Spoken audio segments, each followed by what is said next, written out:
but he's a writer who's really lost his way. He's somebody who had a tremendous amount of success when he was younger and is kind of looking to find that heat of the spotlight again, and it's being incredibly evasive. And so he's challenged himself to write the greatest, true crime fiction of all time, and moved himself into the home of a place where a huge family murder happened, but neglected to tell his own family what he'd moved him into. When I realized about halfway through the shoot that I think the real reason that I never wanted to act in a scary movie was because I thought it would be scary to do it. I think some part of me was like a little superstitious that like if I play that stuff, I might open the door to the demons of my own mind. And I've even been offered Macbeth or something, and I found it very scary, the idea of like, if you fully imagine this stuff, what's gonna happen to you? And the truth is, it was a lot of fun. Every now and then you meet a filmmaker, and Scott is a filmmaker. Lots of people love movies, and lots of people have great ideas about movies, and they might even have one great movie in them, or, But the way Scott thinks, talks, behaves, feels around film is the way every serious filmmaker I've ever worked with did. And I could tell that when I met him at a coffee table. You just can kind of tell. Or maybe the truth is, I should say, I could tell that when I first saw his movie, because when I met him for coffee, he had already seen a couple of his movies. And when a guy knows what he wants to make, the whole thing becomes really easy. And I think it gives the movie a unique discipline to try to be scary without doing that. And it makes it a real pure midnight story. When I first talked to Scott about this movie, he talked about the value of telling the ghost story late at night. People have been doing it for centuries. And that there's a real value in the community to doing it well. And if you can do it without, just doing it well, then it's worthwhile. I think Juliette is a terrific actress, and I'd love to work more with her.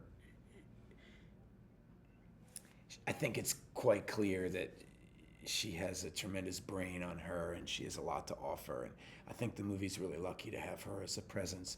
And it is nice to have it a unique presence where she's not the one, on the bottom of a coffin or something like that. I mean, it's that she's actually the center and the focus of the family, and he's the one who's neurotically spinning out. And I found it interesting. I had seen her in a handful of plays, I'd seen her do Shakespeare and Chekhov in the last year a couple times, actually. And every time I'd walk out of the show and go, who is that woman? That woman is amazing. And so I told Scott, if we're looking for somebody, you should check out this woman. And he went and met her, and he called me. He felt the same way, like this person's really special. And so we feel lucky to have her in the movie. It's a funny, we like to say, Vincent Skyped in his performance. But Vincent is a friend of mine, and it's a very challenging part because whenever you work in a genre movie, you have to work so hard to be original or to be truthful or something to make it interesting to watch, because these roads have all been walked down so much. The scary story or whatever else. Cop genre is the same thing. Whenever sci-fi, whenever you get into a Western, what's embracing the joys of the genre and what's cliche? Because if it's cliche, it's bad. And if it's archetypal, it's great, And so Vincent just managed to make it real. I mean, I don't know. He just pulled it off. And it was fun. We did Skype it. He Skyped it from one room, and I was in the other. And he had these giant speeches, which I don't know. I love working with him. I think that, the part was written for him.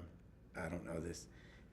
Cargill and Scott have a real love and knowledge of the kind of history of movies and what characters mean to the audience and what the actor means to the audience. You know, the subtext and the subconscious of the film needs to be as in line as the more obvious things. Fred Thompson's just always who they wanted. That was their dream guy for this part. They just pictured him. And, you know, he's an authority figure. He plays them perfectly. Well, to my mind, James Ransone steals the film.